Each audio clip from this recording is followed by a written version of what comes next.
नमस्कार. परवा जे घटना घडली ज्यामध्ये दोन व्यक्तींमध्ये वाद झाला, एक वैयक्तिक कारणावरून झालेले वादामध्ये एक व्यक्तीने दुसऱ्या व्यक्तीला चाकूने हल्ला केला. त्यामध्ये जे पीडित होते त्यांची काल दुर्दैवाने मृत्यू झाली आणि यामध्ये गुन्हा दाखल होऊन आगे अटेम्प्ट टू मर्डरचे कलमान्वये गुन्हा दाखल होता. आता त्याच्यामध्ये मर्डरचे कलम लागलेले आहे.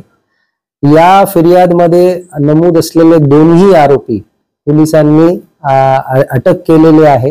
या दुसरा आरोपी पोलीस विभागाशी संबंधित असल्याने त्यांच्या विरुद्ध निलंबनाची कारवाई सुद्धा करण्यात आलेली आहे आणि पुढे त्यांच्यावर विभागीय स्तरावर कडक कारवाई करण्यात येणार आहे.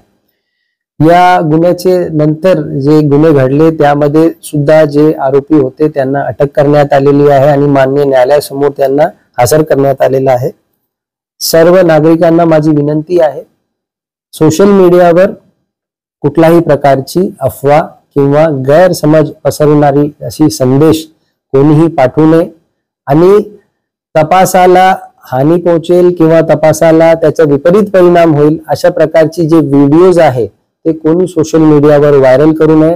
विशेष करून जे घटना संबंधित व्हिडिओज आहे त्यांना कोणी व्हायरल करू नये जेणेकरून तपासावर त्याचा विपरीत परिणाम होईल.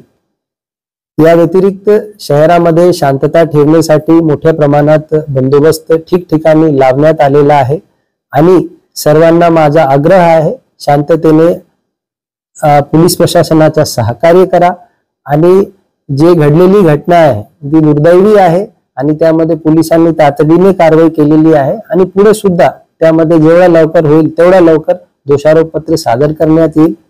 सर्वांना पुन्हा एकदा शांततेचा आवाहन करतो. जय हिंद, जय महाराष्ट्र.